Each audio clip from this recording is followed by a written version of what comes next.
Thank you very much. I had a very good telephone conversation, extremely good, with Senator Schumer a little while ago. We're working on various elements of the deal, and the Democrats are very much wanting something to happen, and the Republicans likewise are very much wanting something to happen. And I think it will. I spoke at length with Mitch McConnell, and there's tremendous spirit to get something done, so we'll see what happens. But my conversation was very good with Senator Schumer. I thank you all for joining us, and I'd like to begin by providing an update on what we are doing to minimize the impact of the Chinese virus on our nation's students. With many schools closed due to the virus, the Department of Education will not enforce standardized testing requirements, very importantly, for students in elementary through high school for the current year. They've been through a lot. They've been going back and forth, schools open, schools not open. It's been all standardized testing, and, we're not going to be enforcing that, so I think you can let the people know. I think probably a lot of the students would be extremely happy. Some probably not. The ones that work hard, maybe not, but it's one of those things. Unfortunate, very unfortunate circumstance. We've also temporarily waived all interest on federally held student loans. They'll be very happy to hear that. And I've instructed them to take that action immediately. And today, Secretary DeVos has directed federal lenders to allow borrowers to suspend their student loans and loan payments without penalty for at least the next 60 days. And if we need more, we'll extend that period of time. Borrowers should contact their lenders, but we've given them very strong instructions. So we've temporarily waived all interest on federally held student loans. That's a big thing. That's going to make a lot of students very happy. And we have more to come on student loans, more good news for the students, but we'll do that at a different time. This morning, the Treasury Department also announced that we're moving tax day from April 15th to July 15th. So we're moving it out to July 15th so that people will have time and people will be able to, hopefully by that time, we'll have people getting back to their lives. Families and businesses will have this extra time to file with no interest or penalties. We're getting rid of interest and penalties. However, if you have refunds or credits you would like to claim, you may still file. In other words, you can file early if you are owed money by the IRS. Other than that, we're moving it all the way out to July 15th. No interest, no penalties. Your new date will be July 15th. Today, our team will also provide an update on our continuing effort to prevent the transmission of virus across America's borders. And I watched what's been happening in California with Governor Newsom and this morning with Governor Cuomo, and I applaud them. They're taking very strong, bold steps, and I applaud them.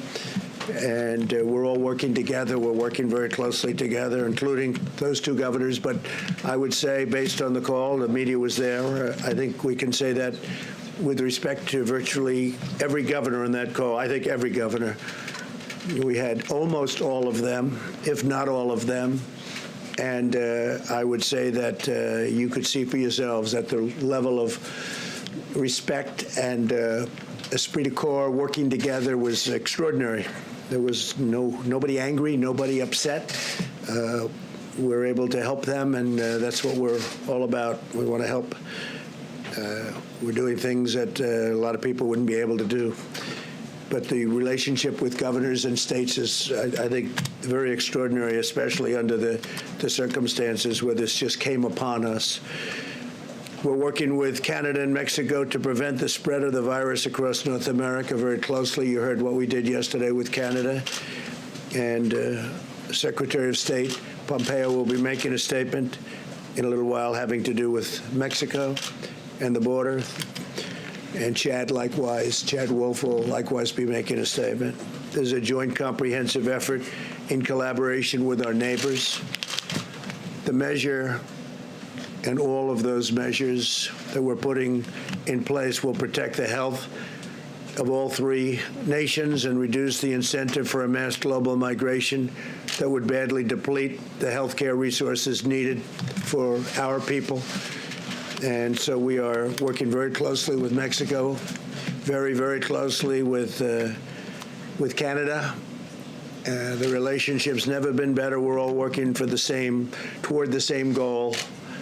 Our nation's top healthcare officials are extremely concerned about the grave public health consequences of mass, uncontrolled cross-border movement. And that would be mostly, and even beyond, but mostly during this global pandemic. Every week, our border agents encounter thousands of unscreened, unvetted, and unauthorized entries from dozens of countries, and we've had this problem for decades. For decades, you know the story, but now it's with the national emergencies and all of the other things that we've declared, we can actually do something about it. We're taking a very strong hold of that, and we have before, but this is now at a level that nobody's ever approached. In normal times, these massive flows place a vast burden on our healthcare system. But during a global pandemic, they threaten to create a perfect storm that would spread the infection to our border agents, migrants, and to the public at large. Left unchecked, this would cripple our immigration system, overwhelm our healthcare system, and severely damage our national security. We're not going to let that happen. So we have a lot of information, and they'll be discussing that in a moment. To confront these public health degrees, the Centers for Disease Control and Prevention has decided to exercise its authority under the Title 42 of the U.S. Code to give customers of border protection the tools it needs to prevent the transmission of the virus coming through both the northern and the southern borders. So we're treating the borders equally, the northern border and the southern border. It's being treated, they're both being treated equally. A lot of people say that they're not treated equally. Well, they are. As we did with Canada, we're also working with Mexico to implement new rules at our ports of entry to suspend non-essential travel.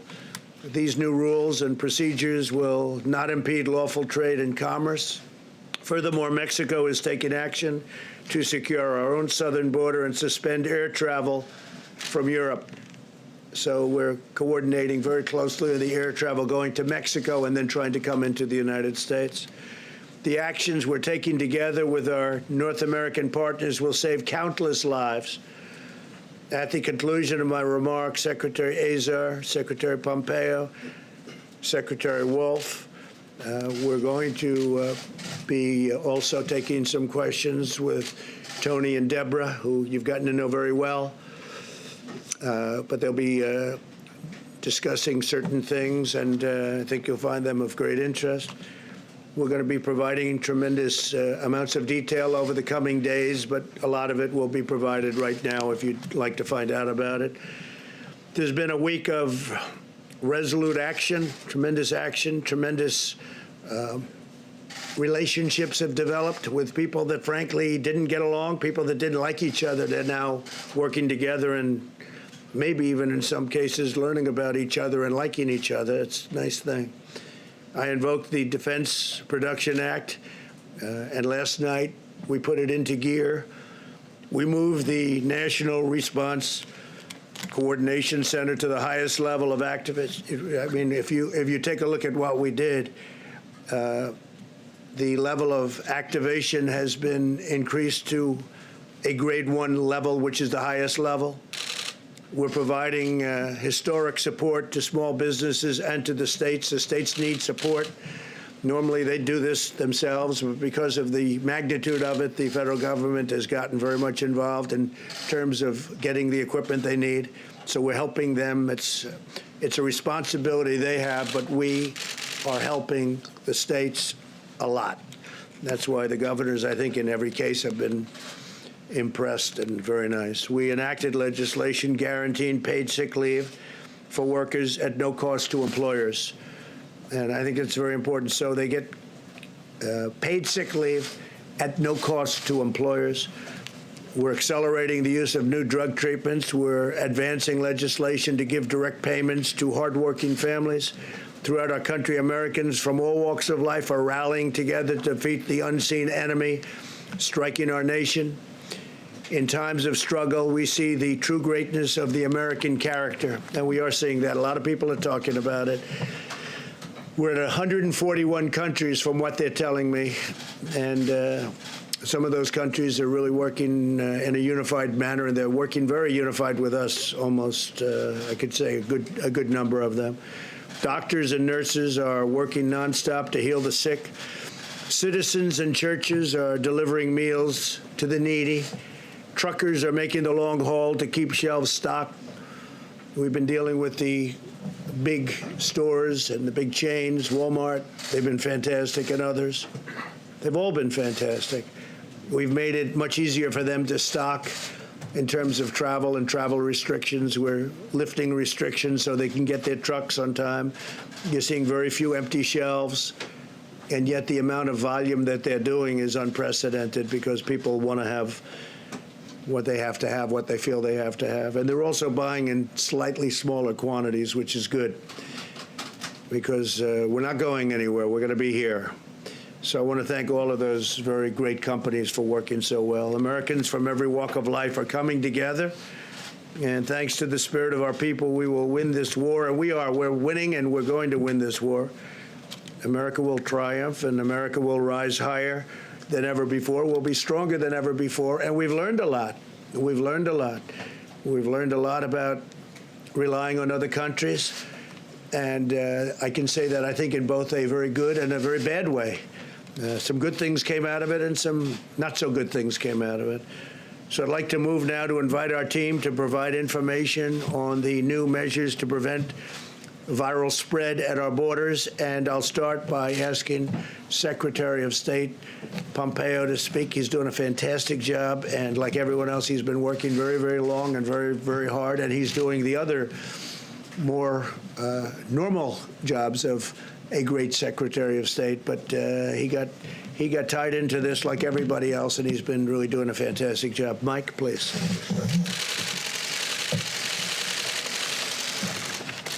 Thank you, Mr. President. Before I address the efforts that we've been engaged in to push back against the Chinese virus, I want to assure the American people that, as President Trump just said, your State Department, your entire national security team is staying focused on the other diplomatic challenges around the world. Those include reducing risk to America from Afghanistan, holding the Iranian regime accountable for its malign activity, and our counterterrorism efforts against ISIS remain a priority for our team.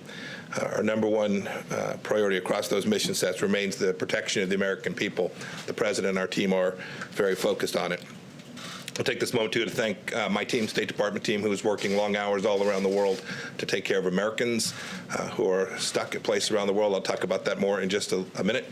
You've all seen Dr. Birx with me, State Department official who's doing great work, but I want to give a shout-out to all of the State Department team here in Washington and around the world that are working overtime to help us push back against this pandemic.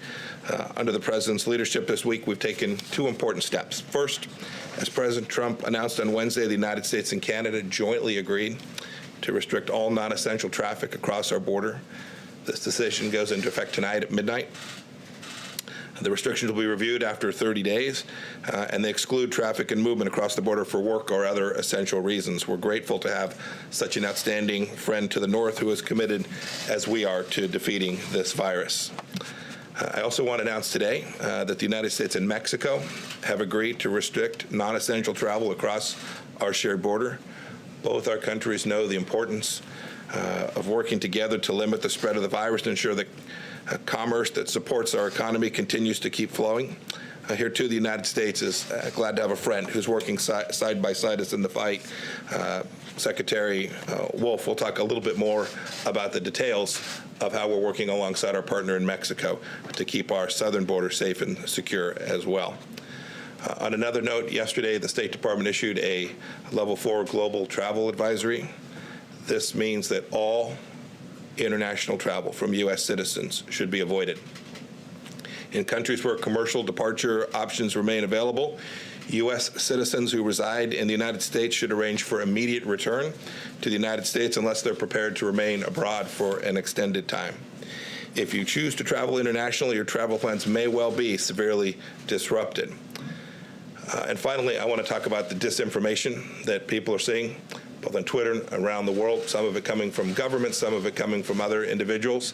Just urge everyone, as they're seeing information that at one time suggested somehow this virus emanated from the United States Army, this information about lockdowns that are taking place. Every American, indeed, people all around the world should ensure that where they turn to for information is a reliable source and not a bad actor trying to create and flow information that they know is wrong.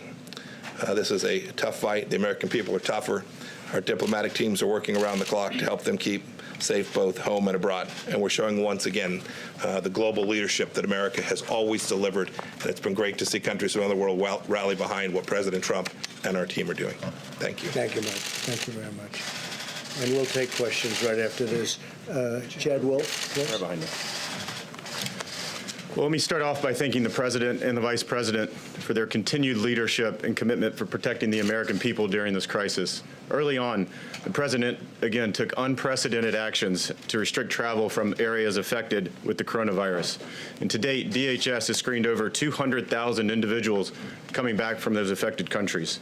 This has been an immense undertaking, but one that the men and women of DHS have successfully accomplished. Today's announcement is yet another example of the extraordinary steps the administration is taking to ensure the safety of the American public. Before I comment on the CDC order that I'm sure Secretary Azar will later elaborate on, let me first address the progress as Secretary Pompeo and others have made with our Canadian and Mexican partners regarding cross-border travel. As we continue to evaluate common sense measures that reduce risk and prevent further spread, it only makes sense that we have looked at the measures that our neighbors to the north and south are undertaking. And so we've been working closely with those partners since the earliest days of this virus and the outbreak. And again, as the President said earlier this week, and Secretary Pompeo, we've reached an agreement with both Canada and Mexico to limit non-essential travel across our land borders. Let me be clear that neither of these agreements with Canada or Mexico applies to lawful trade or commerce. Essential commercial activities will not be impacted. We will continue to maintain a strong and secure economic supply chain across our borders.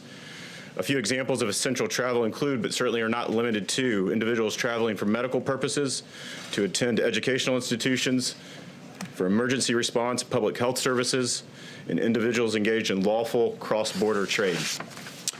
As the Secretary said, the agreements with both Canada and Mexico will go into effect on Saturday, March 21st. Furthermore, we're also working collaboratively with Canada and Mexico to take decisive joint action regarding individuals seeking entry between our ports of entry. The CDC order directs the department to suspend the introduction of all individuals seeking to enter the U.S. without proper travel documentation. That's for both the northern and southern border. The CDC director has determined that the introduction and spread of the coronavirus in the department's border patrol stations and detention facilities presents a serious danger to migrants, our frontline agents and officers, and the American people. So it's important to note that the department currently apprehends foreign nationals from over 120 different countries around the world, the vast majority of those having coronavirus cases. Many of these individuals arrive with little or no identity, travel, or medical documentation, making public health risk determinations all but impossible. It's also important to note that the outbreak on our southern border would likely increase the strain on health systems in our border communities, taking away important and life-saving resources from American citizens. Tonight, again at midnight, we will execute the CDC order by immediately returning individuals arriving without documentation to Canada, Mexico, as well as a number of other countries without delay. And so, again, CBP is positioned to execute these measures as we continue to keep our borders secure and safe. Before I conclude, let me just wrap up by thanking the brave men and women of DHS, specifically CBP, and across the government for the work that they do day in and day out to keep the American people safe from the coronavirus. The department has a number of frontline officers that have tested positive, as well as others who are self-quarantining, and that I am doing everything that I can to protect these patriots as they continue to defend our homeland during this crisis. Thank you. Thank you very much, David. Thank you. Yes, Secretary. Today's announcement is just the latest in a long line of bold, decisive actions the President has taken to protect Americans from the coronavirus spreading across our borders. In January, within 2 weeks of China's notifying WHO about the virus, and with only 45 cases in China, we began screening travelers from Wuhan. Then, over time, as the outbreak evolved, the President restricted travel from China, Iran, and Europe. Our health experts say that these measures have been truly effective at slowing the virus's spread to our shores. Just think about this. Italy and the United States both saw their first travel-related case of coronavirus around the exact same time, the last week of January. And yet we have had precious time to continue our work around vaccines, therapeutics, and other preparations, while Italy has tragically been overwhelmed with critical patients for several weeks now. The President today is taking action to slow the spread of infectious disease via our border. Under Section 362 of the Public Health Service Act, the CDC is suspending the entry of certain persons into the United States because of the public health threat that their entry into the United States represents. This order applies to persons coming from Mexico and Canada who are seeking to enter the country illegally and who would normally be held in a congregate setting like a Customs and Border Protection station. It does not apply to U.S. citizens or lawful permanent residents. During this pandemic, a number of health challenges arise when illegal immigrants arrive at our northern and southern borders and are taken into immigration custody. We're talking about significant numbers of illegal immigrants. From this past October through February, DHS has processed more than 21,000 inadmissible aliens at the northern border and more than 151,000 inadmissible aliens at the southern border. CBP facilities were never designed to hold large numbers of people and to protect agents and migrants from infection during a pandemic, nor to treat them for a novel virus if large numbers are infected. When held at border facilities, these migrants risk spreading the virus to other migrants, to CBP agents and border healthcare workers, and even the United States population as a whole. In such circumstances, the kind of social distancing measures the CDC and the President have recommended are simply not possible. On top of that, any resources that we are using to reduce the risk of infection among CBP agents, healthcare workers, and migrants in these facilities are drawing on an American healthcare system that is already fighting the coronavirus pandemic. That's why the President and his administration are taking these important steps to keep Americans and our immigration system safe from these health risks as part of our whole-of-government approach to combating the coronavirus. Thank you, Mr. President, for the work that you've been doing throughout this crisis to slow the spread of the coronavirus and to keep our country safe. Thank you very much. Thank you. Maybe Tony or Deb, please. Thank you. Thank you, Mr. President. So we continue to review the data very carefully from around the globe, as I know many of you are. We continue to see signs that, again, individuals under 20, 19 and under may have severe disease, but majority and all have recovered to date. We still see that same trend. And frankly, from Italy, we're seeing another concerning trend, that the mortality in males seems to be twice in every age group of females. This should alert all of us to continue our vigilance to protect our Americans that are in nursing homes.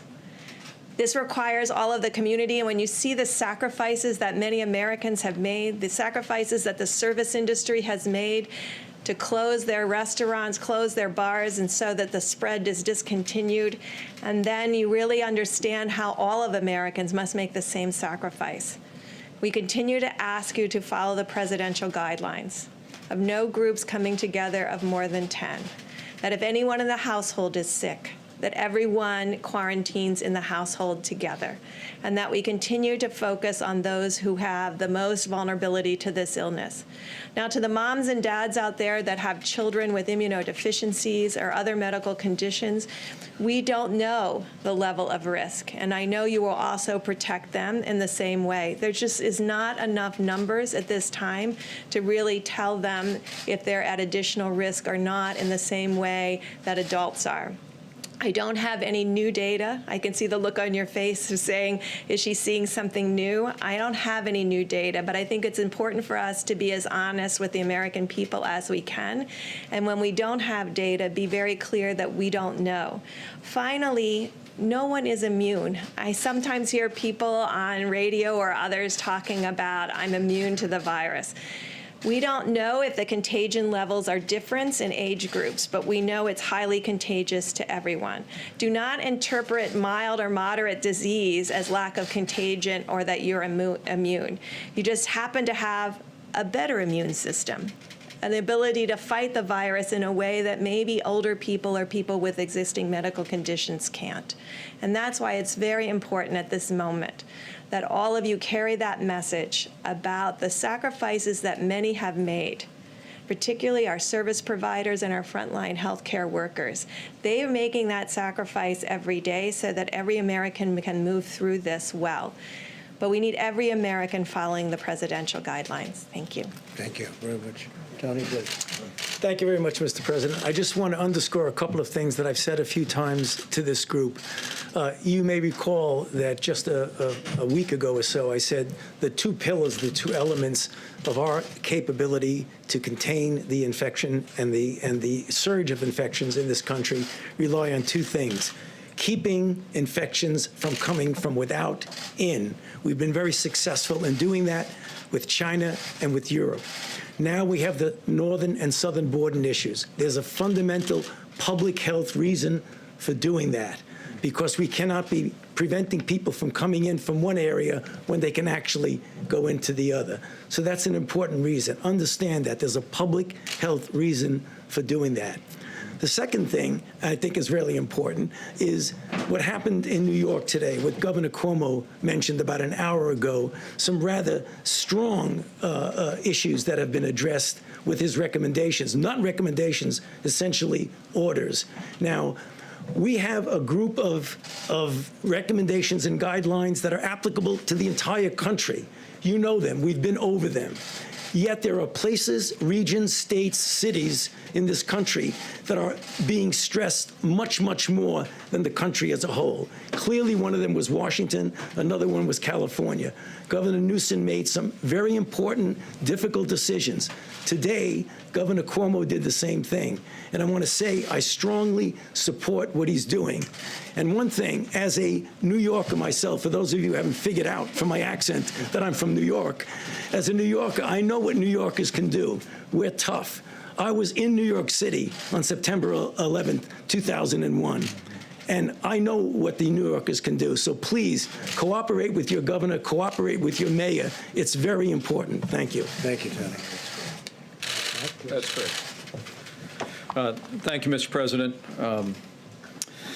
The White House Coronavirus Task Force met this morning. We continue at the President's direction to bring the full resources, not just of the federal government, but in full partnership with our state governments, businesses around America, and a partnership with the American people to respond to the threat of the coronavirus.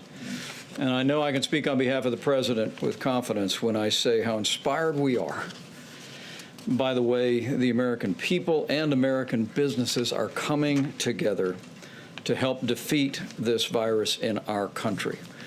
Millions of Americans are putting into practice the President's 15-day guidelines, and we encourage everyone, even those that are not in areas with significant outbreak, to review these guidelines over the next week and more and put them into practice, and you'll continue to do your part.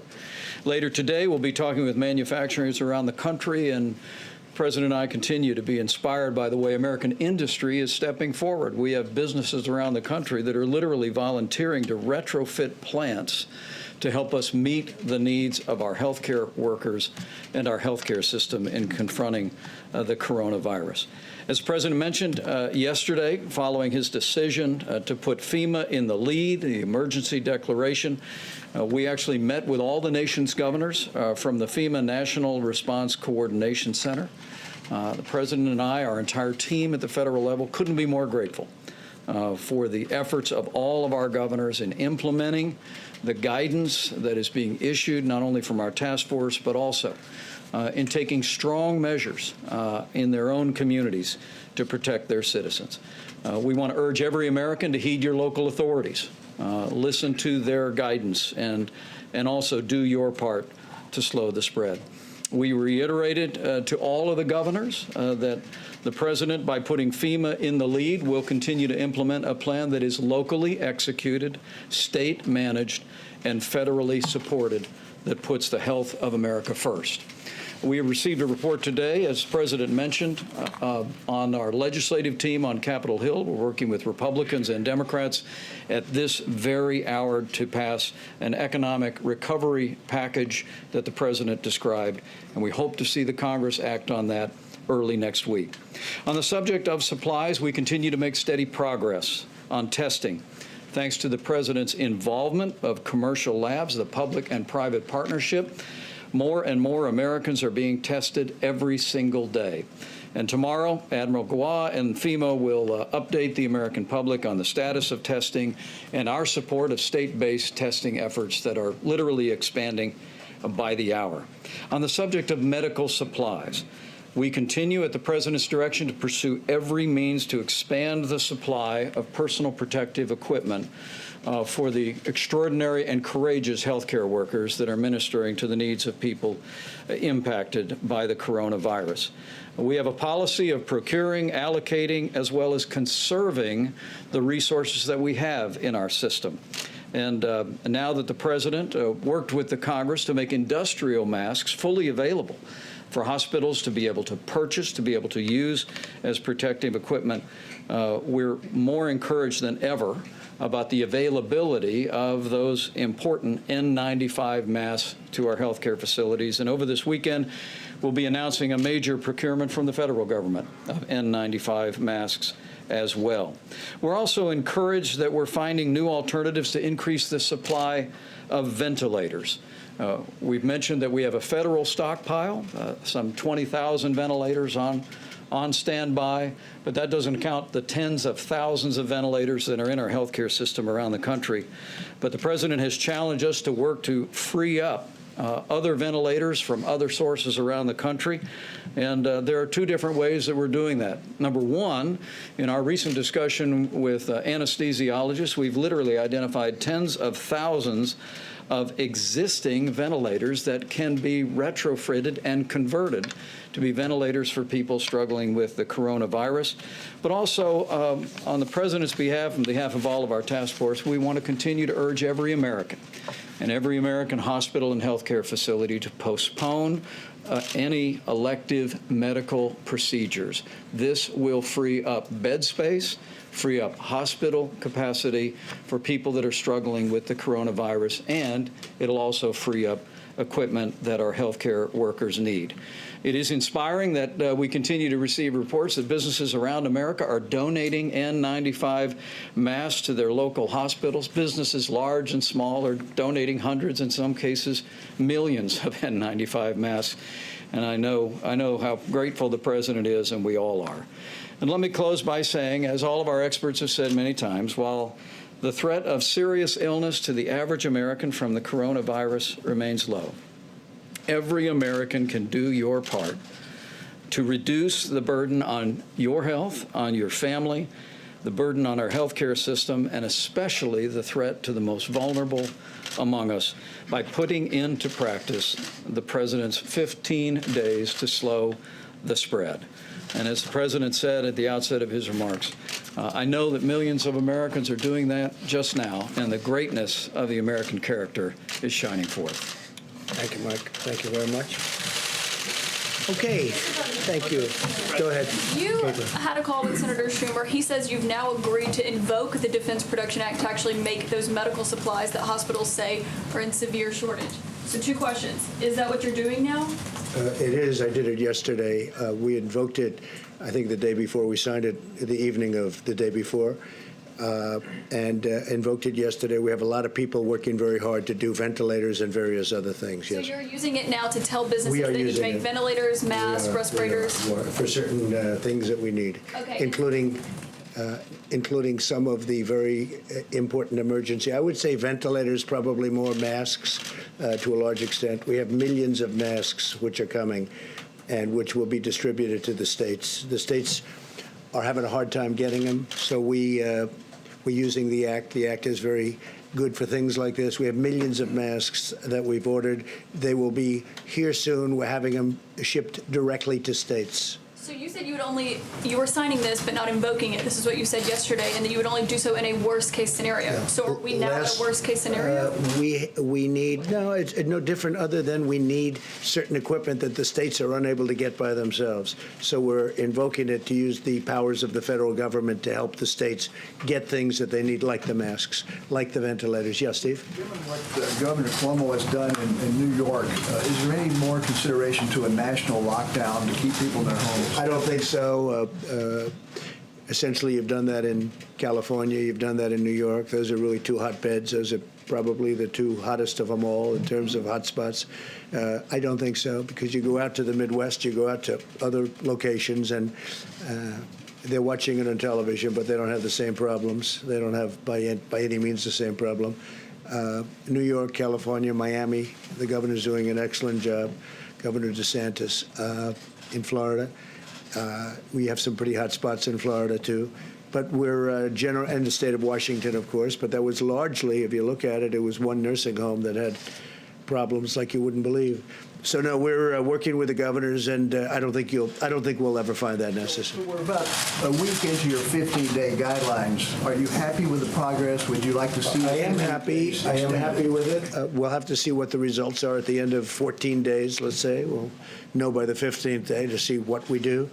But I'm certainly honored by the way the American people are working, because it's work. It's work not to work. This is the first time this has ever happened. And we're working out a tremendous financial package for them so they don't work. Who ever heard of this? Usually you work out a financial package to get people working. We're asking people not to work. Social distancing, a new term that's become probably the hottest term there is. So, no, I'm very honored by the way the American people are taking this, I mean, so seriously. Yes, John? Mr. President, a question for you and a question for Dr. Fauci, if I could. There's been some concern among Democrats on Capitol Hill that the Phase 3 fiscal stimulus is weighted too much in favor of corporations and not enough in terms of individuals. What did your conversations with Senator Schumer yield on that front? Well, I think that really all of that is being discussed right now. We talked about, as an example, buybacks, stock buybacks. I don't want to have stock buybacks. I don't want people spending. I don't want some executive saying we're going to buy 200,000 shares of stock. I want that money to be used for the workers and also for the company, to keep the company going, but not for buybacks. I would, I mean, I haven't spoken to a lot of the Republicans or Democrats on it. We discussed it, and I don't like buybacks. I didn't like them the first time. Are you and Senator Schumer? So we're discussing. Page? We're discussing that. We're discussing many things. Are you on the same page with Senator Schumer? We're not so far away. I'll tell you, we're not very far away. And to Dr. Fauci, if I could. Dr. Fauci, as was explained yesterday, there has been some promise with hydroxychloroquine, this potential therapy for people who are infected with coronavirus. Is there any evidence to suggest that, as with malaria, it might be used as a prophylaxis against COVID-19? No, the answer is no, and the evidence that you're talking about, John, is anecdotal evidence. So as the commissioner of FDA and the president mentioned yesterday, we're trying to strike a balance between making something with a potential of an effect to the American people available at the same time that we do it under the auspices of a protocol that will give us information to determine if it's truly safe and truly effective. But the information that you're referring to specifically is anecdotal. It was not done in a controlled clinical trial, so you really can't make any definitive statement about it. Mr. President, on those therapies. I think without seeing too much, I'm probably more of a fan of that than maybe than anybody. But I'm a big fan, and we'll see what happens. And we all understand what the doctor said is 100% correct. It's early, but we've, I've seen things that are impressive, and we'll see. We're going to know soon. We're going to know soon, including safety. But, when you get that safety, this has been prescribed for many years for people to combat malaria, which was a big problem, and it's very effective. It's a strong drug. So we'll see. Also fairly effective against SARS. It was, as I understand that, is that a correct statement? It was fairly effective on SARS. John, you've got to be careful when you say fairly effective. It was never done in a clinical trial that compared it to anything. It was given to individuals and felt that maybe it worked. So Was there anything to compare it to? well, that's the point. Whenever you do a clinical trial, you do standard of care versus standard of care plus the agent you're evaluating. That's the reason why we showed back in Ebola why particular interventions worked. Sir, on that topic.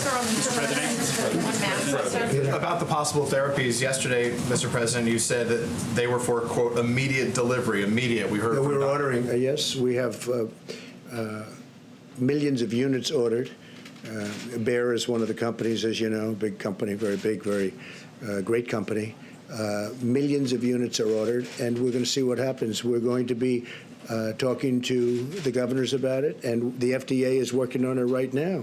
The advantage is that it has been prescribed for a totally different problem, but it has been prescribed for many years, and everybody knows the levels of the negatives and the positives. But I will say that I am a man that comes from a very positive school when it comes to, in particular, one of these drugs, and we'll see how it works out, Peter. I'm not saying it will, but I think that people may be surprised. By the way, that would be a game changer. But we're going to know very soon. But we have ordered millions of units.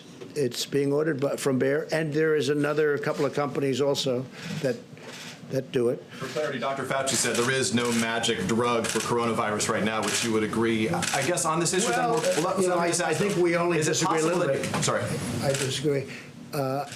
Maybe and maybe not. Maybe there is, maybe there isn't. We have to see. We're going to know. Is it possible that your impulse to put a positive spin on things may be giving Americans a false sense of hope? No, I don't think so. Misrepresenting the preparedness right now. No, I don't think so. I think that I think it's got the not yet approved drug. Such a lovely question. Look, it may work and it may not work, and I agree with the doctor what he said. May work, may not work. I feel good about it. That's all it is, just a feeling. I'm a smart guy. I feel good about it.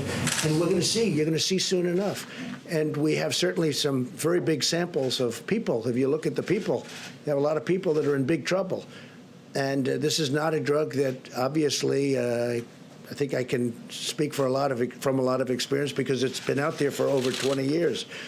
So it's not a drug that you have a huge amount of danger with. It's not like a brand new drug that's been just created that may have an unbelievable monumental effect, like kill you.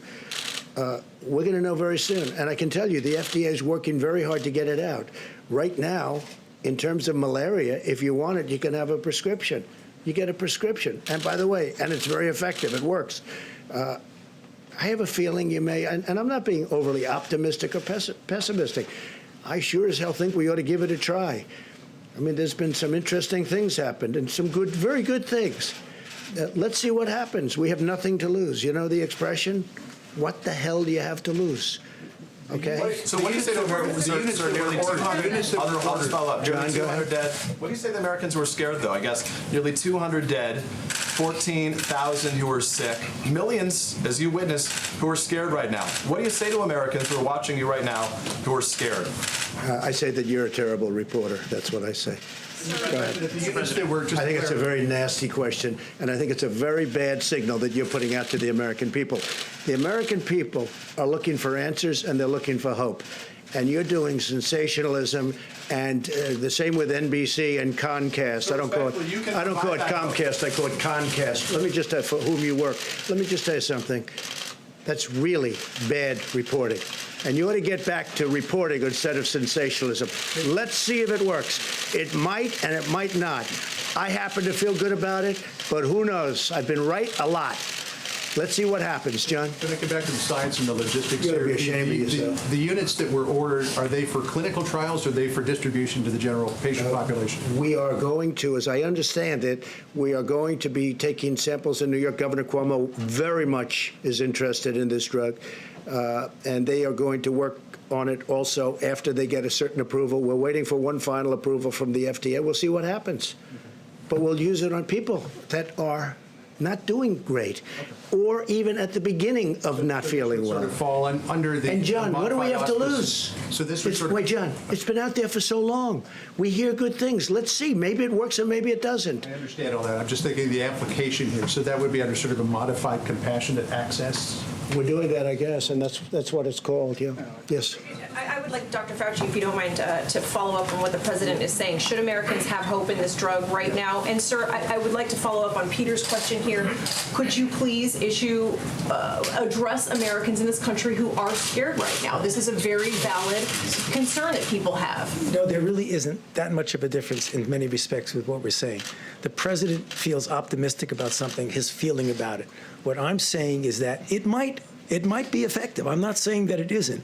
It might be effective, but as a scientist, as we're getting it out there, we need to do it in a way as while we are making it available for people who might want the hope that it might work, you're also collecting data that will ultimately show that it is truly effective and safe under the conditions of COVID-19. So there really isn't different. It's just a question of how one feels about it. Is there any reason to believe it's not safe? Well, certainly as a drug, any drug, John, has some toxicities. The decades of experience that we have with this drug indicate that the toxicities are rare and they are, in many respects, reversible. What we don't know is when you put it in the context of another disease, whether it's safe. Fundamentally, I think it probably is going to be safe. But I like to prove things first. So it really is a question of not a lot of difference. It's the hope that it will work versus proving that it will work. So I don't see big differences here. I agree. Sir, your message to Americans who are working at home, who have their children in their homes right now, who are homeschooling, doctors who say they don't have the masks they need to do their jobs, your message to them. My message to the American people is that there is a very low incidence of death. You understand that. And we're going to come through this stronger than ever before. If you get it, if you happen to get it, it is highly unlikely. It's looking like it's getting to a number that's much smaller than people originally thought in terms of the ultimate problem, which would be death. My message to the American people is, number one, you've done an incredible job. Incredible what you've gone through. It's been incredible. It wasn't their fault. It wasn't their fault. It wasn't the fault of 140 other countries where this has happened. And there is tremendous hope. And I think we're going to come out stronger, better, bigger in every way. I think we're going to be a better country than we were before. And we learned a lot. We learned on reliance, who to rely on, who not to rely on. But our country has been incredible, the way they pulled together, including the fact that I just spoke to Senator Schumer. We had a wonderful conversation. We both want to get to a good solution. But it's been really, for me, watching and seeing people that weren't speaking, getting along well, because we all have one common aim, and that's to get rid of this invisible enemy, get rid of it fast, and then go back to the kind of economy that we had, and maybe even better. Yeah, please, in the back. No, in the back, please. Mr. President, I have two questions, if you'll indulge me.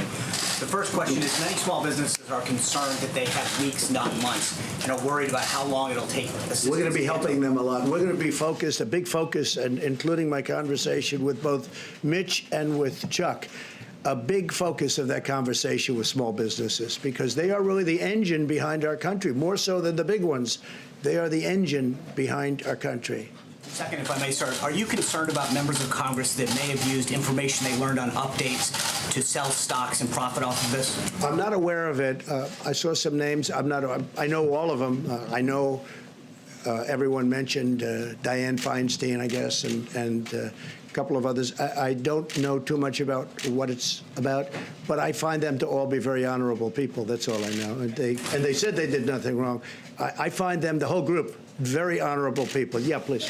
Mr. President, so the whole group would include Richard Burr, the head of the Intelligence Committee, and it also would include Senator Kelly Loeffler. And so the question is whether or not they should be investigated for that behavior. Well, it also includes Dianne Feinstein, a Democrat. You didn't mention her name. Why didn't you mention her name?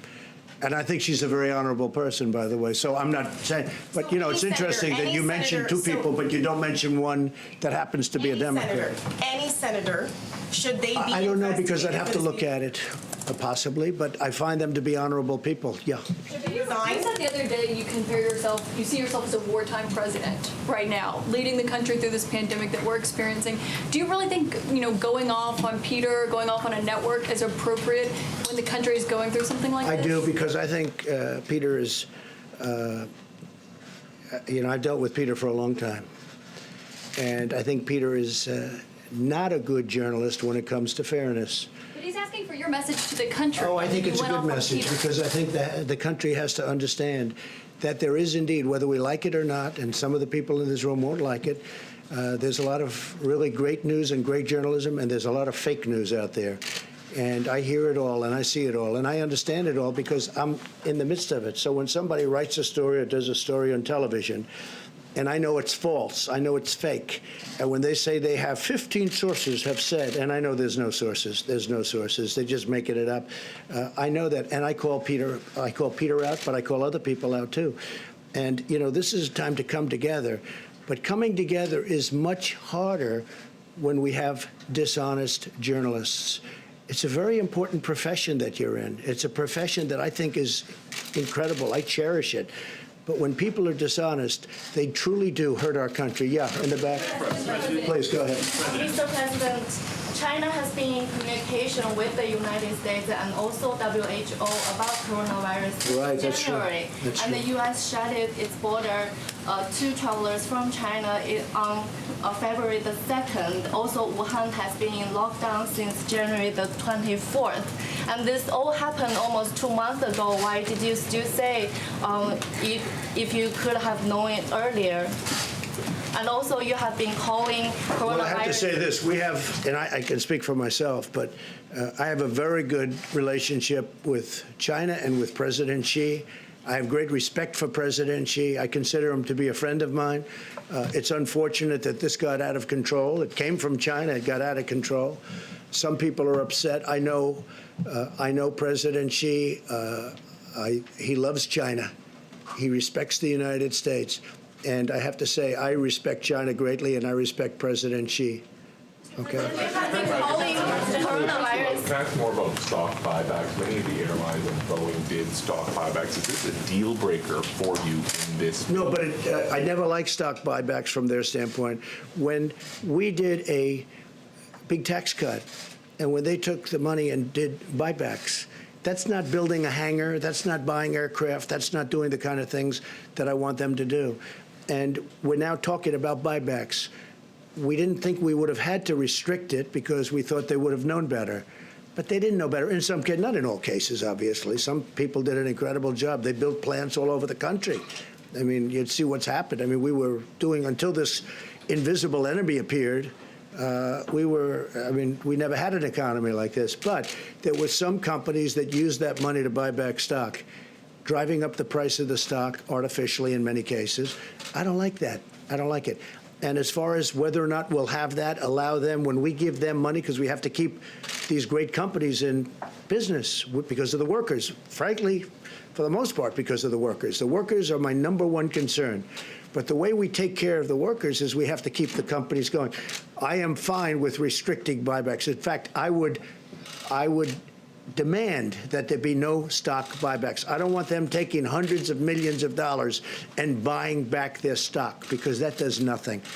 Yeah, please. Thank you very much. One for Dr. Fauci, and then hopefully one for you. Sure. And one thing, Secretary of State Pompeo is extremely busy, so if you have any question for him right now, could you do that? Because you know what I'd like to do? I'd like him to go back to the State Department, or as they call it, the Deep State Department, if you don't mind. I'd like to have him go back and do his job. So does anybody have any question? Please. Mr. Secretary, can I ask you? Go ahead. You want to call somebody? Yeah, how about you? Only for the Secretary. The exemptions on work travel, can you define that? Is all work, anyone with a work visa can still cross the border? Can you define what, like, the measures that you're taking? It's a great question. We're working, we're very real concerned about H-2A visas, in particular agricultural workers need to get across. We're going to make sure that we do everything we can to keep that part of our economic lifeblood working between our two countries. DHS and the State Department will work together. We want to make sure and keep commerce between Canada, the United States, and Mexico alive functional, and prepared for the day that this economy bounces back like we expected it will. Secretary, Mr. Secretary, Right back there. And then Mr. Secretary, the Mexican government has not announced any travel ban on Europe. Where have you been in touch with them as to when they're going to do this and what it is that they're telling you? And then a second question, they also are telling us and said in a press conference this morning that they will not take back any non-Mexican citizen. Any other third parties will have to, we don't know what will happen to them. So can you address what will happen to those third country immigrants that you are saying that will not be allowed to enter the U.S. and Mexico is saying that they will not be allowed to stay in Mexico either or sent back from the U.S.? If I may, I'll take the first one and then, Chad, I'll give you the second one. With respect to travel into Mexico from outside, I spoke with Foreign Minister Ebrard a couple of times about this. I'm very confident we're going to get to a really good place that protects the Mexican people and the American people from those who might be traveling into places where we've got designations, the Schengen zone from China, so that they're not coming into Mexico and then coming into the United States. I'm very confident we'll do that, and we'll make that announcement shortly together. And again, as we implement the CDC's order, again, we're going to take a number of individuals that cross the border illegally and repatriate them or remove them quickly back to Mexico, back to the Northern Triangle, and back to any other country. So we're going to do that in a rapid fashion. We'll continue to work with Mexico to make sure that Mexican nationals go back as well as other populations. But are you sending Guatemalans back to Guatemala or Cubans back to Cuba? What would you do with those third countries that are not Mexicans? So we're doing all of the above. We're going to be sending, again, individuals back to Mexico, individuals back to the Northern Triangle countries, Cuba, Haiti, all of the, again, 122 different nations that we see nationalities that come across that border. We'll be sending them back individually to their countries, but also working with Mexico to send additional populations back there as well. And just to put it, when you said before, you said the non-Mexicans going to Mexico. We're not sending them to Mexico. We're sending them back to their own countries, not to Mexico. Why would Mexico take people that aren't from Mexico? We're sending them back. In the case of Guatemala, Honduras, El Salvador, a lot of other countries, they go back to the country from where they came. Okay, and Mike, please. Secretary Pompeo, on the issue of disinformation, is there any particular locus for this disinformation, or is it diffused? It's pretty diffused, unfortunately, but we've certainly seen it come from places like China and Russia and Iran, where there are coordinated efforts to disparage what America is doing in an activity to do all the things that President Trump has set in motion here. Other than what you're doing this morning, what are you doing to fight back? Lots of things, lots of work. One of the things we want to make sure is the American people go to trusted sources for that information. But we've made clear, we've spoken to these countries directly that that they need to knock it off, that we don't approve of it. And then there are a handful of other things we're engaged in to make sure that the right information is out there and accurate information is given. This idea of transparency and accurate information is very important. It's how we protect American people from something like this ever happening again. Mr. Secretary, Peace Corps volunteers. You want the American people to be coming to trusted sources of information. Does it undermine you at all when the president stands up here and he attacks news outlets calling us untrustworthy? Somebody else have a question? Mr. Secretary, the Peace Corps volunteers have the Peace Corps volunteers. Secretary. In terms of Americans who find themselves stranded in places where there are no longer flights to get back to the United States, what efforts are being made to help them? I appreciate that question. So we're doing lots of things. We've had a couple places in particular, Peru and Morocco. I think we've had the first 2, maybe 3 now flights out of Morocco. We're going to work to get people back. We're urging individuals when they can get back on their own. They traveled there on their own. When they can get back there on their own, they ought to try to do that. But we have a team stood up at the State Department, the Repatriation Task Force, that is working each of these instances. So we've heard from individuals, members of Congress. We're trying to get Americans back from these places where air travel has been disrupted. And we'll get that done over time. We'll get it done successfully. Do you have any sense of how big that problem is? Is there any sense of just how big that problem is? How many people? We don't know the full scale of it yet, but we think we have the largest number identified, and we're working. If there are those who are watching that are someplace, and you can go on the State Department website, you can log into, I think it's step.gov, you can go to STEP and log in, and we'll track it, and we'll try to get everybody back just as fast as we can. Secretary, how long are these border restrictions likely to last along the south and north borders? They'll last as long as we need to do it to protect the American people from the virus. I couldn't tell you how long it's going to last. Since we have you determined whether Iran is responsible for that rocket attack last week? So maybe we shouldn't say that. So let me just get back to you on the answer to that. And what we can say with certainty is this: we've made clear all along that the Iraqi Shia militias are funded, trained, equipped by the Iranians. And we've urged the Iranians not to do that, and we've told the Iranians that they will be held responsible for those attacks when they threaten American lives.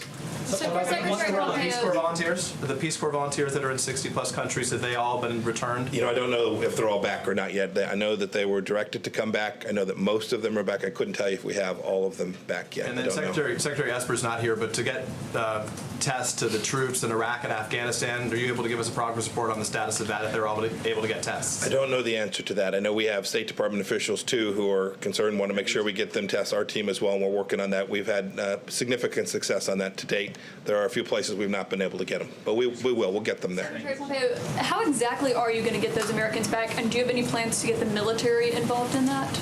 We're going to use all the tools we can. These first efforts are combined commercial, private flights that will fly in, bring them back to a destination here in the United States. So we'll do that. There are some that will travel back other ways as well. And we've worked with the Department of Defense to say where there is space available, we'll be able to bring them back on those flights as well. It's a whole government effort to make sure we get them back. They're going to help us every place they can. Secretary Nesbitt, I've talked about it a couple times. Thank you, Secretary. Question on Iran again. Is there any consideration to relaxing sanctions on Iran during the coronavirus crisis instead of being particularly hard hit? That's an important question. The whole world should know that humanitarian assistance into Iran is wide open. It's not sanctioned. We've offered to provide assistance to the Iranians as well. I talked with Dr. Tedros from the World Health Organization about this. We're doing everything we can to facilitate both the humanitarian assistance moving in and to make sure that financial transactions connected to that can take place as well. There is no sanction on medicines going to Iran. There's no sanctions on humanitarian assistance going into that country. They've got a terrible problem there, and we want that humanitarian medical healthcare assistance to get to the people of Iran. But the sanctions themselves, no movement. We are working to do all the things we've had in place for the first 3 years here to deliver security for the American people. They know the answer. Iran. They know the answer. Iran. The leaders. They know the answer to your question. Wasn't it appropriate for the president to call your department the Deep State Department at a time when thousands of diplomats are working very hard around the world to combat this pandemic? Worked with the president for 3 years now. I know how much he values the people that work on my team. I know when I was the director of the Central Intelligence Agency how much he valued the work we did. I know that he watches our team, Dr. Birx, all the team that's working to push back against this virus to keep America safe. I know how much he values them. What a good answer.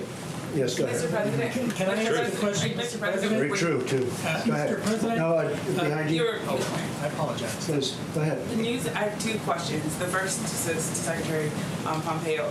The news hours learned that the CDC picked up that there was some sort of virus happening in Wuhan, the coronavirus happening in Wuhan as early as December. When did the CDC start letting other agencies know that there was something in China happening, that this coronavirus was happening? And then when did the whole government approach start to happen? So I'll let the CDC or Dr. Fauci, you want to talk to that? Yeah, Secretary Ansar, please. Yeah. Yeah, so we were alerted by some discussions that Dr. Redfield, the director of the CDC, had with Chinese colleagues on January 3rd. It's since been known that there may have been cases in December, not that we were alerted in December. And then, Mr. President, the other question I have for you. Excuse me, we'll do it in a second. Let Mike May I just have one more thing? There's been some discussion about China and what they knew and when they knew it. And I've been very critical. We need to know immediately. The world is entitled to know. The Chinese government was the first to know of this risk to the world. And that puts a special obligation to make sure that the data gets to our scientists, our professionals. This is not about retribution. This matters going forward. We're in a live exercise here to get this right. We need to make sure that even today, the data sets that are available to every country, including data sets that are available to the Chinese Communist Party, are made available to the whole world. It's an imperative to keep people safe. We talk about the absence of data sets, not being able to make judgments about what to do. This is absolutely critical. This transparency, this real-time information sharing isn't about political games or retribution.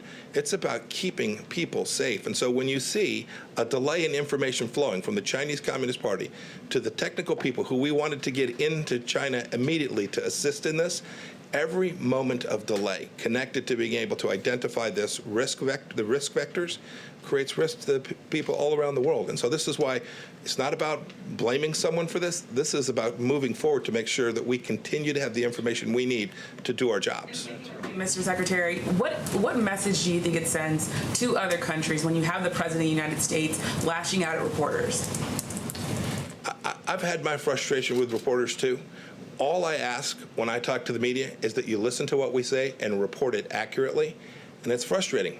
It's frustrating when you see that doesn't happen. It's enormously frustrating. We have a responsibility to tell the American people the truth, and those who are reporting on what it is we're doing and saying have an equal responsibility to report accurately. What message does it send to countries when you're lashing out at reporters? Not being reported, that the news media. I've seen many things at the State Department be reported wildly and accurately on multiple occasions, and I have spoken to those reporters about it each and every time, and I will continue to do so.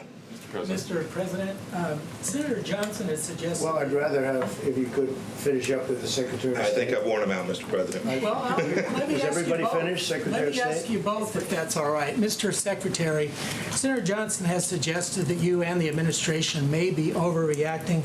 He said, we don't shut down our economy because tens of thousands of people die on the highways. We don't shut down our economies because tens of thousands of people die from the common flu. At worst, 3.4% of Americans will die from this virus, he said. What do you say to people that have that view? That's 11 million people he's talking about. Well, I can just say the entire world is agreeing with us because they all have their choice, and everybody's doing the exact same thing. We want to shut it out, and we can do that. And we'll see what happens in 2 weeks and 3 weeks. But if we can save thousands of lives and even millions of lives potentially, you don't know where it goes, but you could be talking about millions of lives. So if you look at the world, I mean, you have some very smart people in the world. You have some smart leaders in the world, and everybody's doing it the way we're doing it. I think we're doing a better job than hopefully most, if not all. We're doing a very effective job, but we'll know better in 14 or 15 days. But, you know, you're talking about hundreds of thousands and maybe more than that numbers of people.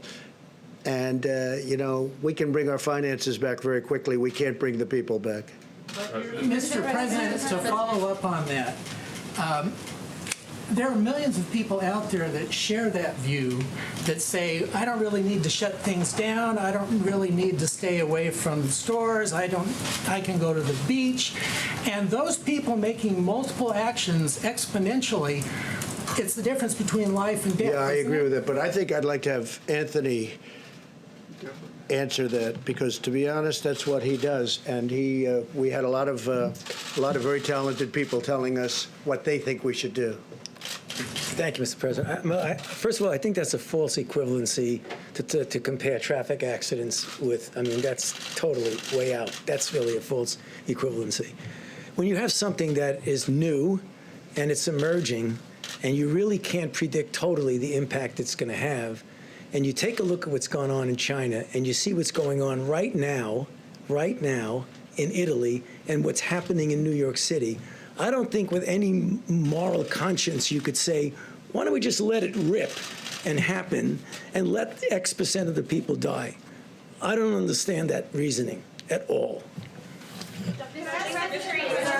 Okay, so Secretary of State will be leaving. Any other question? Go ahead in the back, please. In the back for Mike. Thank you, Mr. President. Excuse me, I didn't call on you. Go ahead, please. Thank you, Mr. President. Two things. In New York, where cases are doubling every day, they fear that supplies are going to run out in a matter of weeks.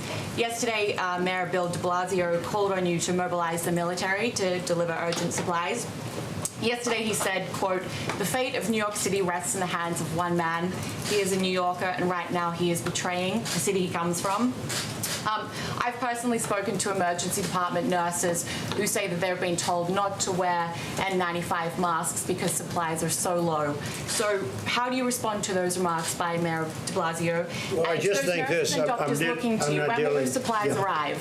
with him. I'm dealing with the governor, and the governor agrees with me, and I agree with him. So far, we've been very much in sync. I guess they're not agreeing with each other necessarily, but the relationship with New York, I love New York. I grew up in New York, as you probably have heard, and the relationship's been very good. And I think government and the governor have been getting along incredibly well with the federal government. Okay.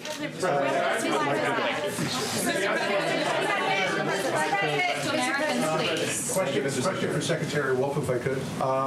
Just on illegal entries, people who are OTM, how will the turnback process work? Will they be taken to a common area and then put on a plane and sent back to northern countries or others? I mean, how would that process work? Again, it's a public health crisis. So what we're trying to do is limit the amount of contact that we have with these individuals, not putting them in Border Patrol facilities, ICE detention facilities, and the like. So it's going to be very rapid. We're going to obviously take them into custody and then send them back to a port of entry or other means. So it'll be very quickly. It won't be the 6 or 7 or 10 days that we currently have. It'll be much more rapid. But if they are OTM, will they be taken to an airfield That's nearby? correct. Or? That's correct. And sent back home? Absolutely. Anybody? Mr. President, who asked Mr. President, Mr. President, the checks to Americans, the bill as proposed creates sort of tiers of checks for incomes. Do you believe philosophically that makes sense? Well, I believe in a lot of things. I want to get workers' money, and whichever way, the best way to get it. And I want to keep the businesses open, too, because without the businesses, they're not going to be getting money for very long. But we're going to be talking. As it's written, is there enough, or do you want to see it If there's not, we'll do something later, I'm sure. I'm sure we'll do that. Mr. President, the Wall Street analysts are predicting that unemployment numbers could skyrocket next week.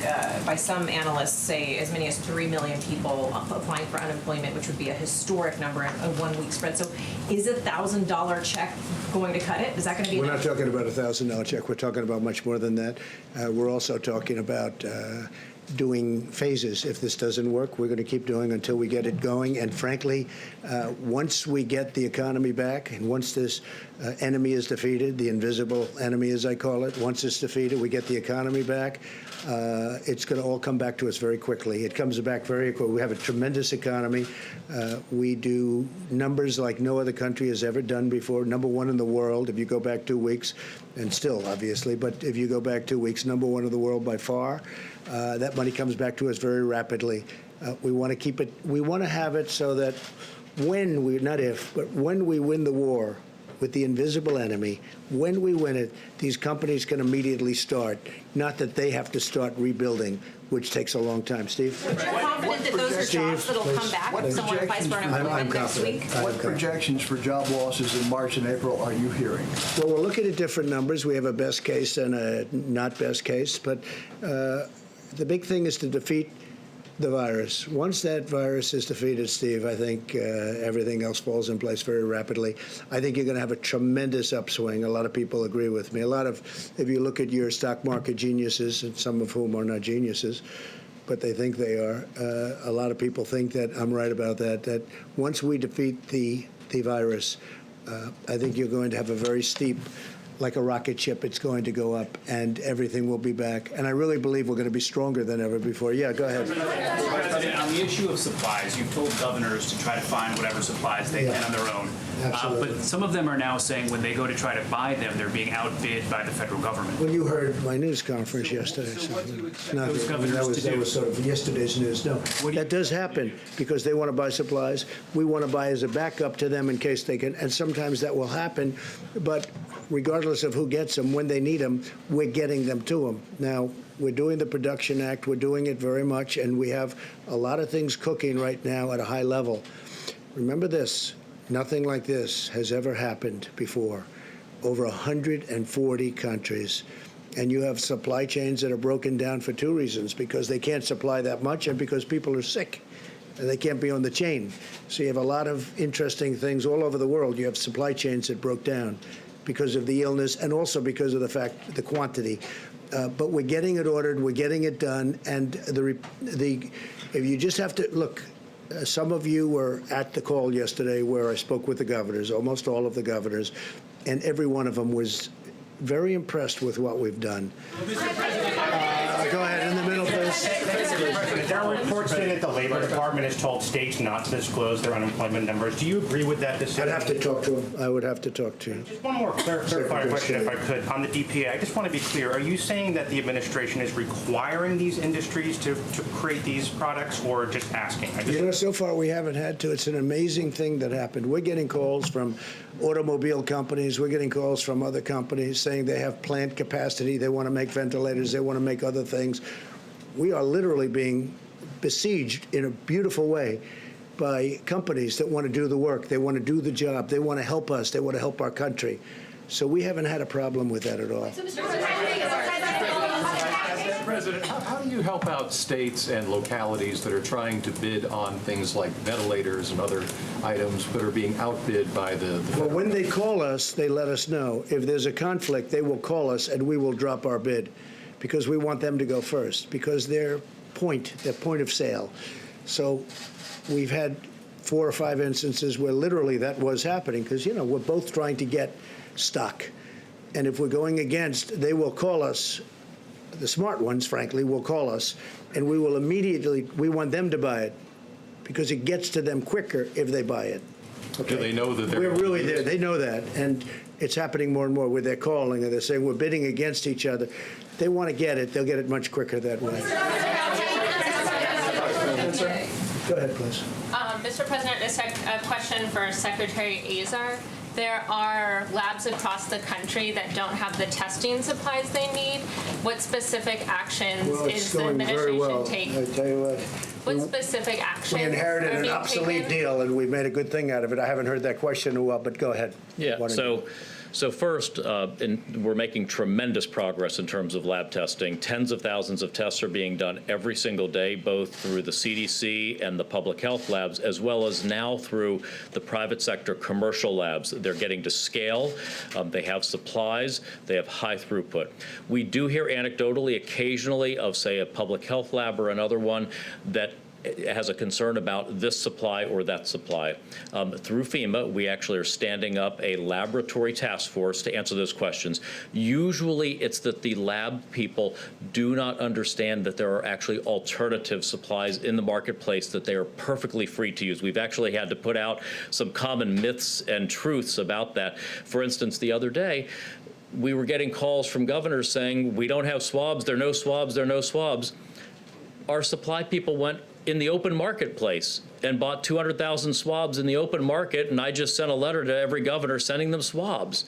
So some of it's just they aren't listening or checking with us about all the freedom, all the capacities out there. It's a complex system with 330 million Americans and all of these labs. So sometimes there's a lab that doesn't understand how much flexibility they have and how much supply there is out there. And we're working through the new FEMA Integration Center to help correct that for folks. Secretary Azar. Be happy to. How well that's working. Well, as I said, more and more tests are being performed every day. And as we learn about the results that are being reported around the country of coronavirus tests, our experts continue to look at the numbers and see that some 90% of Americans that are tested do not test positive for the coronavirus. And so it can give you a sense of the magnitude of testing that's going on. We have the number of cases that we've reported today, but it's in some cases near to 10 times that have been tested. But let me also emphasize how important it was in answering these questions for governors and local officials that the president stood up FEMA and the National Response Center, where we briefed governors yesterday.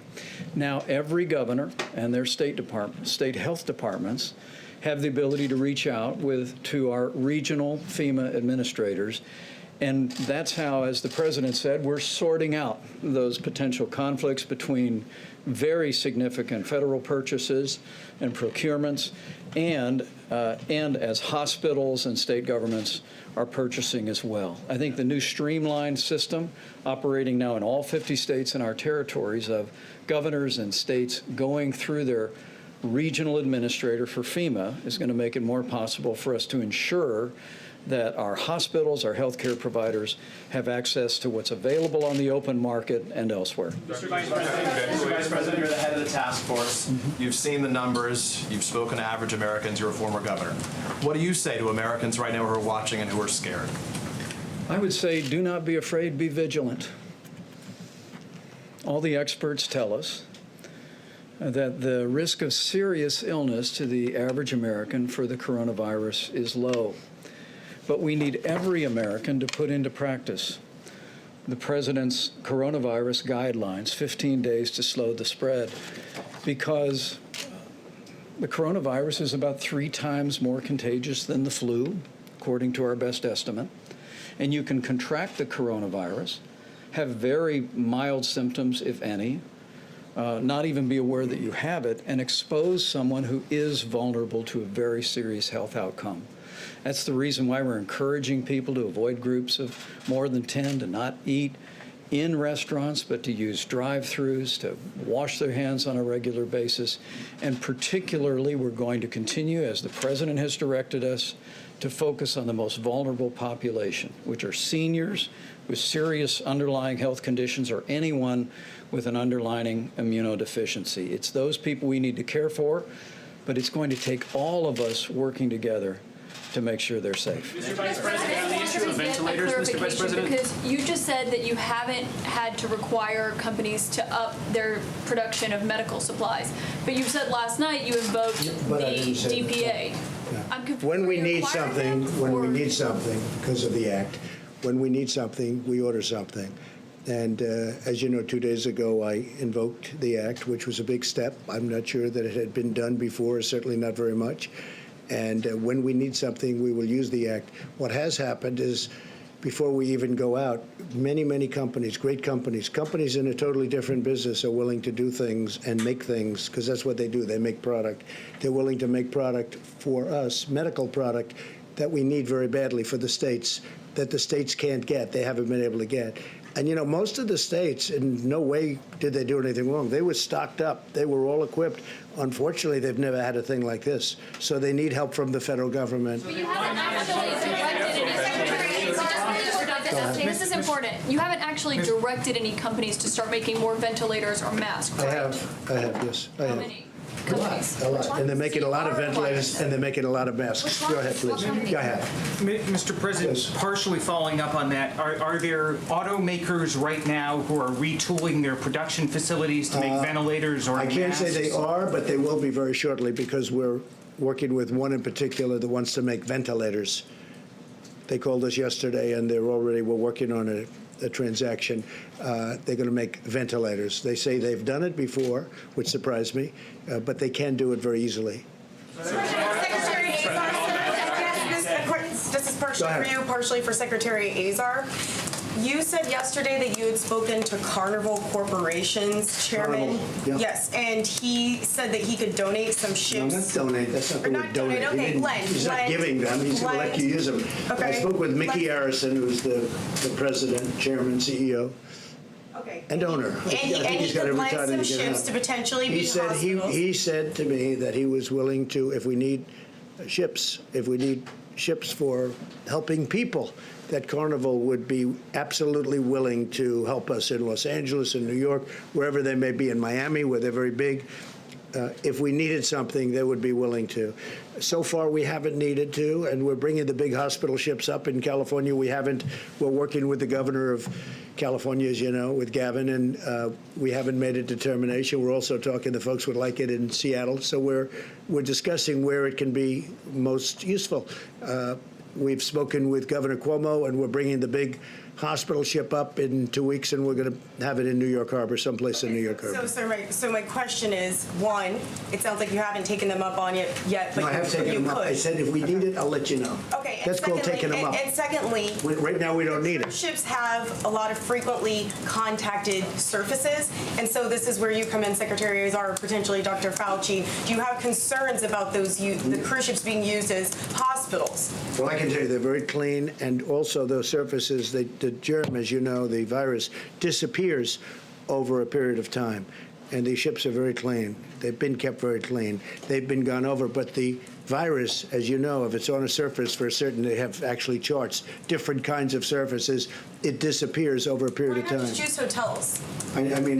What are you trying to get at? Go ahead. Well, that's what I'm asking. Why not It just use hotels? disappears, the virus disappears when it's on surface after a certain number of days, or in some cases hours, depending on the surface it's in. Go ahead, please. Thank you. A quick follow-up. So can you name any of the companies that you've asked to start making these ventilators or face masks? I will be, but first I want to get the approval from the company, because I don't want to be doing that.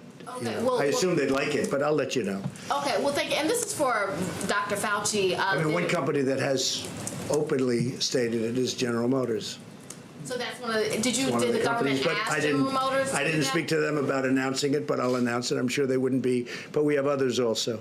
Okay, thank you. Okay. And so for Dr. Fauci, there's new research out that the CDC has released that many of the people that 13% of the people with the coronavirus got it from someone that was asymptomatic.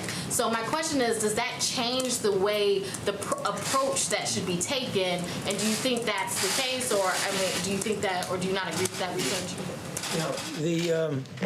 The recommendations that are here applies to whether you're in physical contact with someone who could be infected with symptoms versus asymptomatic. I don't really think it changes anything. Certainly, there is some degree of asymptomatic transmissibility. It's still not quite clear exactly what that is. But when people focus on that, I think they take their eye off the real ball, which is the things you do will mitigate against getting infected, no matter whether you're near someone who is asymptomatic or not. It's the same thing. Physical separation and the care that's outlined here is going to take care of both of those things. Thank you, Mr. President. I have a question about testing. When will every American who needs a test get a test and be able to get a test? And why not have medical equipment being shipped right now to hospitals who need it? You're hearing very positive things about testing, and just so you understand, we don't want every American to go out and get a test. 350 million people. We don't want that. We want people that are that have a problem, that have a problem with they're sneezing, they're sniffling, they don't feel good, they have a temperature. There are a lot of different things. You know them better than I do. So ready? We don't need that. But what we are having is we're having these private labs have come in. They've been really fantastic. And we also have a great system for the future. Because as I said, we inherited, meaning this administration, an obsolete, broken system that wasn't meant for anything like this. Now we have a system that you can see, because look, we're well into this and nobody's even talking about it except for you, which doesn't surprise me. There are Americans, though, who say that they have symptoms and they can't get tests. Well, okay. What do you say to the Americans who are scared that they have symptoms and they can't get tests? But we don't want everybody to go out and get a test, because there's no reason for it. Yeah. Americans who have symptoms. We'll do one more after this. So I wanted to ask Dr. Fauci, because Kevin Hassett is one of the people who is now suggesting that the real way to get to the end of this, for life to return to normal, is for every single person living in this country to be tested. That way you could see who's contagious, and you could then have people who don't have it go back to work. Is there any possibility that this country could ever get to a point where every single person could be tested, and how long would that take? Thank you for the question. I've heard that before. I don't connect the dots there. I don't see how testing everybody in the country is going to help you to implement this. This should be implemented universally, at least at this level for everyone. The things we spoke about a while ago, that you want to really ratchet it up, like Governor Newsom is doing in California, like Governor Cuomo is doing in New York, or how you put an end to this outbreak. Testing is important. It would be nice to know, and there are certain things you could do, but let's not conflate testing with the action that we have to take. Whether or not you test, do this. I'm not putting down testing as an important issue, but people seem to link them so much that if you don't have universal testing, you can't respond to the outbreak. You really can. But I do think, and that's after listening to Tony and everybody else that's an expert, I do think it's important that not everybody be tested. If you feel great and if you have no symptoms whatsoever, it's a it's just not a good thing to be doing. All right, Steve? A question for Dr. Fauci.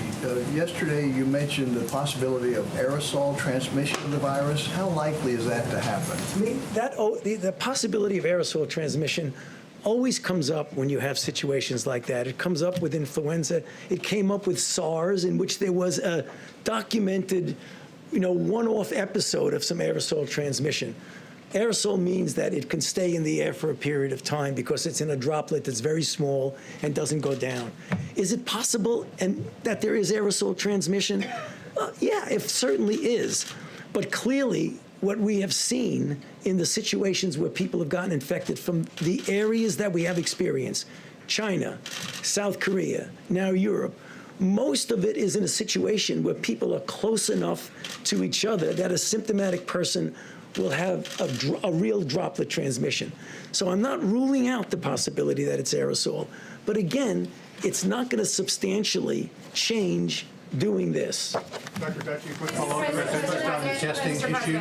Let me just ask this in a very simple way. What is the demand pressure on testing in this country, and are we meeting it?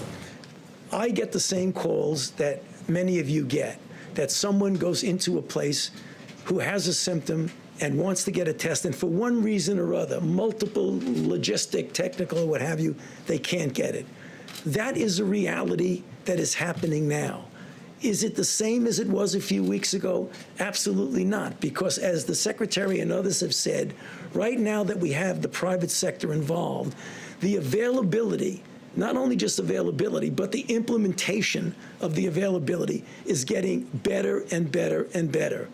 Having said that, I understand and empathize with the people who rightfully are saying, I'm trying to get a test and I can't. So is that a way of saying we are not yet at a point where we are meeting the demand pressure? Well, the answer is yes, John. We are not there yet, because otherwise people would be never calling up saying they can't get a test.